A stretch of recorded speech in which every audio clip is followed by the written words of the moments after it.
Good evening. The television and radio stations of the United States and their affiliated stations are proud to provide facilities. Nixon.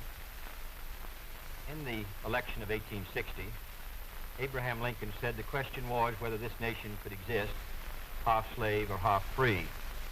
In the election of 1960, and with the world around us, the question is whether the world will exist half slave or half free, whether it will move in the direction of freedom, in the direction of the road that we are taking, or whether it will move in the direction of slavery.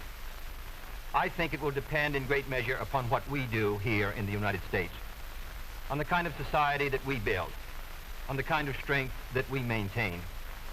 We discussed tonight domestic issues, but I would not want that to be any implication to be given that this does not involve directly our struggle with Mr. Khrushchev for survival. Mr. Khrushchev is in New York, and he maintains the communist offensive throughout the world because of the productive power of the Soviet Union itself. The Chinese communists have always had a large population, but they are important and dangerous now because they are mounting a major effort within their own country. The kind of country we have here, the kind of society we have, the kind of strength we build in the United States will be the defense of freedom.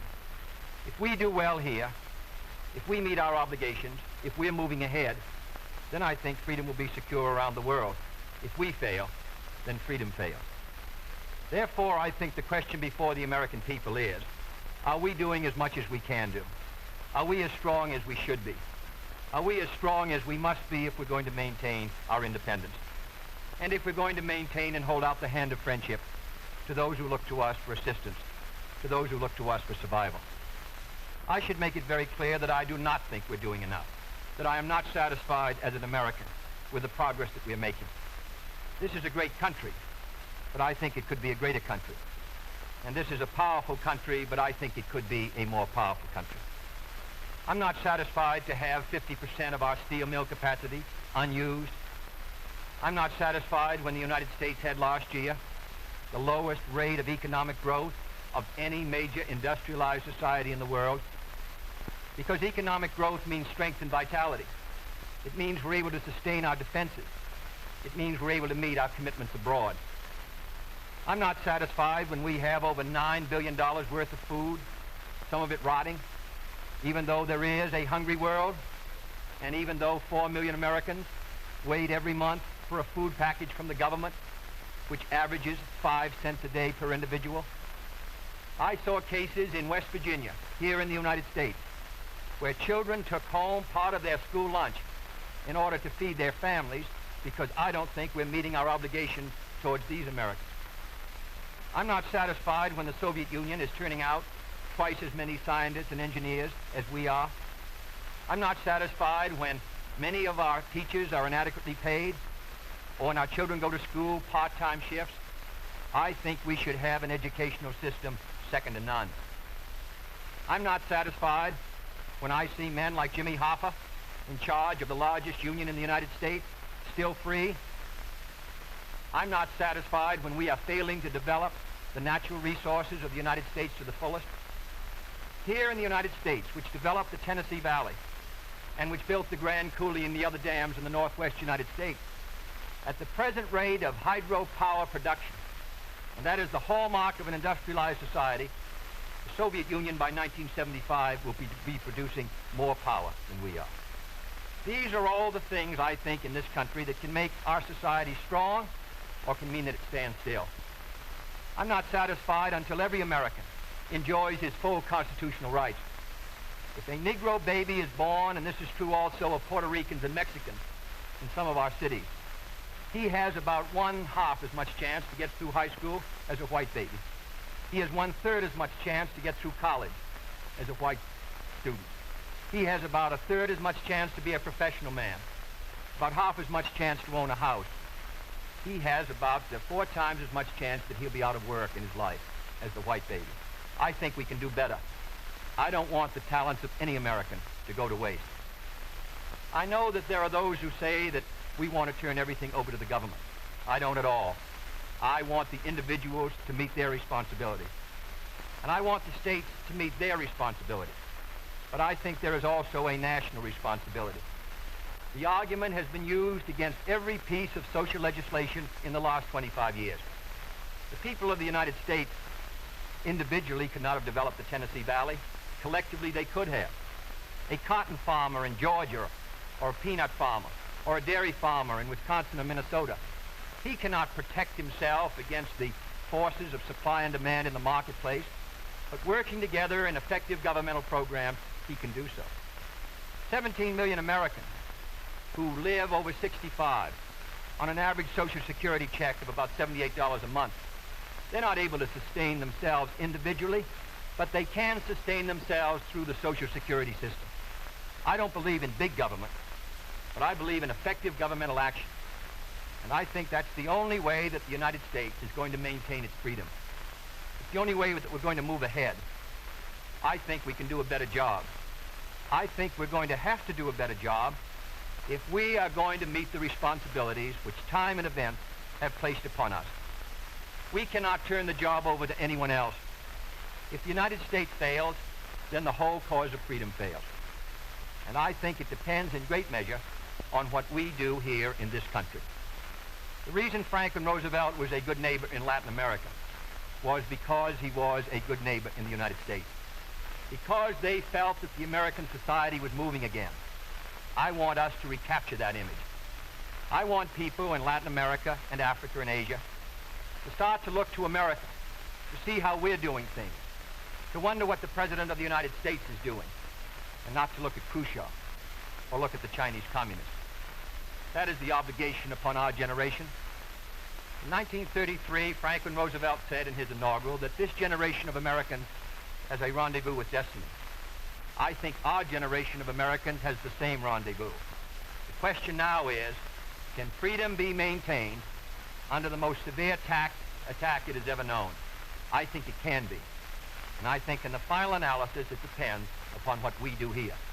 I think it's time America started moving again. And now the opening statement by Vice President Richard M. Nixon. Smith, Senator Kennedy. The things that Senator Kennedy has said, many of us can agree with. There is no question but that we cannot discuss our internal affairs in the United States without recognizing that they have a tremendous bearing on our international position. There is no question but that this nation cannot stand still because we are in a deadly competition. A competition not only with the men in the Kremlin, but the men in Peking. We're ahead in this competition, as Senator Kennedy, I think, has implied. But when you're in a race, the only way to stay ahead is to move ahead. And I subscribe completely to the spirit that Senator Kennedy has expressed tonight, the spirit that the United States should move ahead. Where then do we disagree? I think we disagree on the implication of his remarks tonight and on the statements that he has made on many occasions during his campaign to the effect that the United States has been standing still. We heard that later. Looking then to this problem of how the United States should move ahead and where the United States is moving, I think it is well that we take the advice of a very famous campaigner. Let's look at the record. Is the United States standing still? Is it true that this administration, as Senator Kennedy has charged, has been an administration of retreat, of defeat, of stagnation? Is it true that as far as this country is concerned, in the field of electric power, in all of the fields that he has mentioned, we have not been moving ahead? Well, we have a comparison that we can make. We have the record of the Truman administration of 7.5 years and the 7.5 years of the schools. We have built more schools in these last 7.5 years than we built in the previous 7.5, for that matter, in the previous 20 years. Let's take hydroelectric power. We have developed more hydroelectric power in these 7.5 years than was developed in any previous administration in history. Let us take hospitals. We find that more have been built in this administration than in the previous administration. The same is true of there's been more growth in this administration than in its predecessor. But let's not put it there. Let's put it in terms of the average family. What has happened to you? we find have gone up 5 times as much in the Eisenhower administration as they did in the Truman administration. What about the prices you pay? We find that the prices you pay went up 5 times as much in the Truman administration as they did in the Eisenhower administration. What's the net result of this? This means that the average family income went up 15% in the Eisenhower years as against 2% in the Truman years. Now, this is not standing still. But, good as this record is, may I emphasize, it isn't enough. A record is never something to stand on. It's something to build on. And in building on this record, I believe that we have the secret for progress. We know the way to progress. And I think, first of all, our own record proves that we know the way. Senator Kennedy has suggested that he believes he knows the way. I respect the sincerity with which he makes that suggestion. But on the other hand, when we look at the various programs that he offers, they do not seem to be new. They seem to be simply retreads of the programs of the Truman administration which preceded it. And I would suggest that during the course of the evening, he might indicate those areas in which his programs are new, where they will mean more progress than we had then. What kind of programs are we for? We are for programs that will expand educational opportunities, that will give to all Americans their equal chance for education, for all of the things which are necessary and dear to the hearts of our people. We are for programs, in addition, which will see that our medical care for the aged is much better handled than it is at the present time. Here again, may I indicate that Senator Kennedy and I are not in agreement as to the aim. We both want to help the old people. We want to see that they do have adequate medical care. The question is the means. I think that the means that I advocate will reach that goal better than the means that he advocates.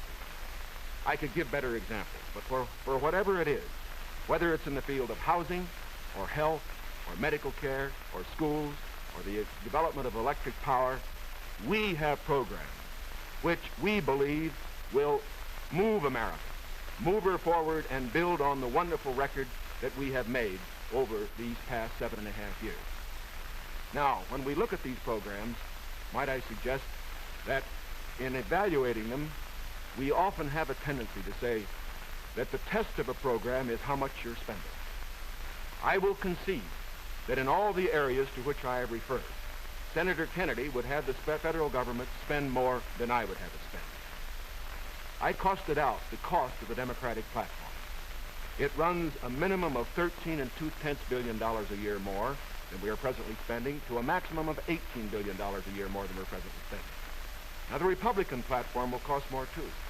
It will cost a minimum of $4 billion a year more, a maximum of $4.9 billion a year more than we're presently spending. Now, does this mean that his program is better than ours? Not at all. Because it isn't a question of how much the federal government spends. It isn't a question of which government does the most. It's a question of which administration does the right thing. And in our case, I do believe that our programs will stimulate the creative energies of 180 million free Americans. I believe the programs that Senator Kennedy advocates will have a tendency to stifle those creative energies. I believe, in other words, that his programs would lead to the stagnation of the motive power that we need in this country to get progress. The final point that I would like to make is this. Senator Kennedy has suggested in his speeches that we lack compassion for the poor, for the old, and for others that are unfortunate. Let us understand throughout this campaign that his motives and mine are sincere. I know what it means to be poor. I know what it means to see people who are unemployed. I know Senator Kennedy feels as deeply about these problems as I do. But our disagreement is not about the goals for America, but only about the means to reach those goals. Thank you, Mr. Nixon. That completes the opening statements, and now the candidates will answer questions or comment upon one another's answers to questions put by correspondents of the networks. The correspondents. I'm Sander Van Oker, NBC News. I'm Charles Warren, Mutual News. I'm Stuart Novin, CBS News. Bob Fleming, ABC News. The first question to Senator Kennedy from Mr. Fleming. Senator, the Vice President in his campaign has said that you are naive and at times immature. He has raised the question of leadership. On this issue, why do you think people should vote for you rather than the Vice President? Well, the Vice President and I came to the Congress together in 1946. We both served in the Labor Committee. I've been there now for 14 years, the same period of time that he has, so that our experience in government is comparable. Secondly, I think the question is, what are the programs that we advocate? What is the party record that we lead? I come out of the Democratic Party, which in this century has produced Woodrow Wilson and Franklin Roosevelt and Harry Truman, and which supported and sustained these programs which I've discussed tonight. Mr. Nixon comes out of the Republican Party. He was nominated by it. And it is a fact that through most of these last 25 years, the Republican leadership has opposed federal aid for education, medical care for the aged, development of the Tennessee Valley, development of our natural resources. I think Mr. Nixon is an effective leader of his party. I hope he would grant me the same.